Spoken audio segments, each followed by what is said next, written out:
did. I've got a pretty good one, I feel like, from last year, which is hard to believe because it feels like this guy, and he's still young, has been with this team for a while now. And when I saw the date that he was claimed, it really surprised me.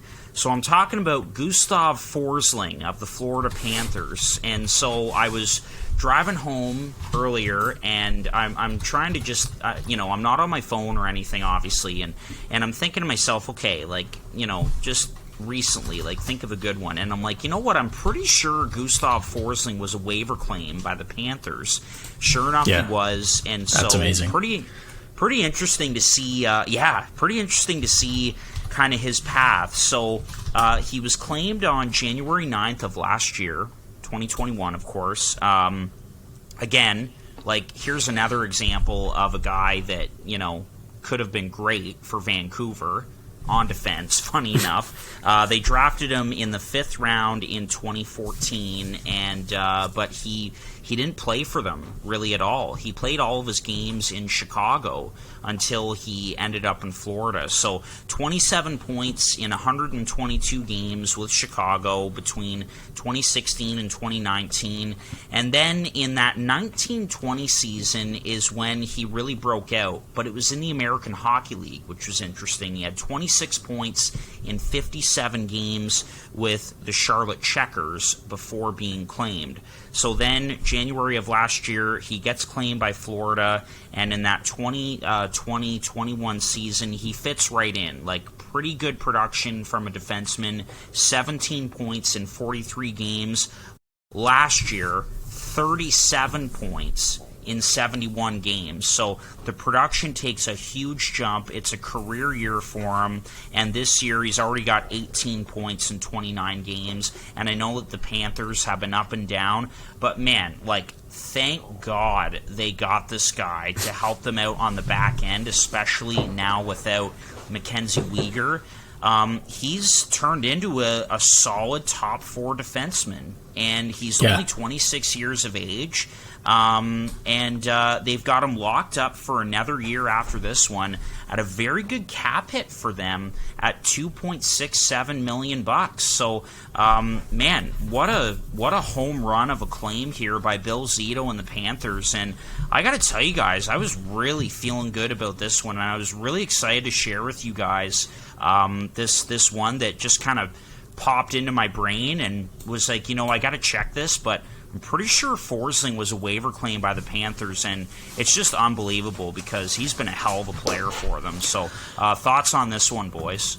I don't remember him being a waiver claim, so this is a great find and a great memory on you, because I would have never came up with this one. But it's been great. And now that, Weegar's out, there's been a couple injuries on the back end. There's 2 Florida Panther defensemen that are thriving from it. I got to mention Brandon Montour every episode. It's in my contract. Yep. So I will mention Brandon Montour right now and how he's having a Norris Trophy candidate season. But also Forsling is living up to it and getting a lot more minutes without Weegar on that left side. So he's on pace for 51 points, but he plays a pretty good defensive game as well. So yeah, this is a great grab, and if they can lock him up after, even better.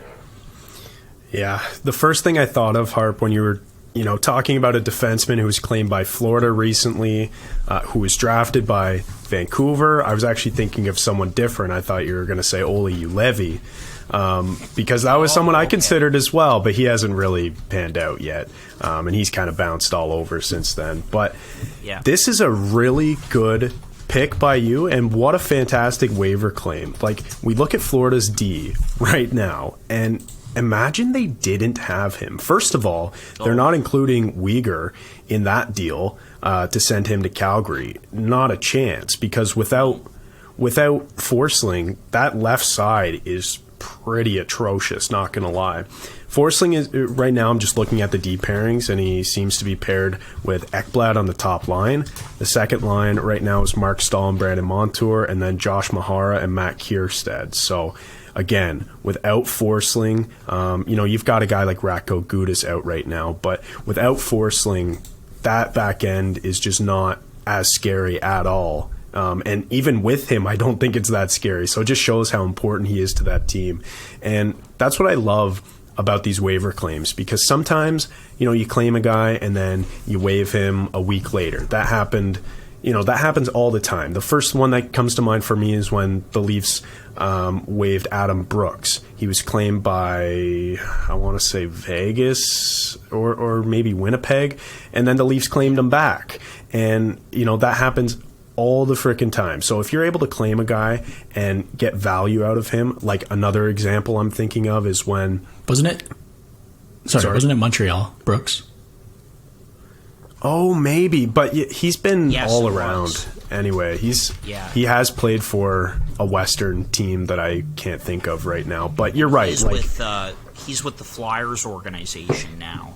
Yeah. So again, though, the point was that the Leafs ended up claiming him back and then waiving him again, and that happens all the time. But to find value for a guy is just incredible. You love to see that kind of stuff because it is a gamble at the end of the day. Look at a guy like Victor Mete, for example, who was waived by the Habs a couple years ago, and everybody thought, the Sens just got an absolute steal, and then he can't crack that top six, and he's not in the lineup. And now he's playing for the Maple Leafs, but only because their top six defensemen are hurt right now. So it's like sometimes you think you're getting value and you're not. Other times you have no idea what to expect and you find value. And I think that's what happened with Forsling there. They didn't really know what they had in him, but wow, he's panned out for them for sure. I just looked up Brooks. We were all right.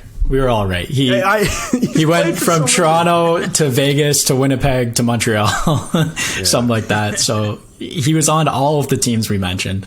No, I like this one too because he's with the Flyers now, right? Yeah. Adam Brooks. Okay. Perfect. I like this one too because it's another one that went full circle. Like he was drafted by Florida and then he gets claimed a few years later after finally blowing up in the AHL. And there's so many stories like that where teams, because of the way they're structured, they have to drop a younger guy, and then things change, and a couple of years later he goes on the waivers, and it's like, I'll take him.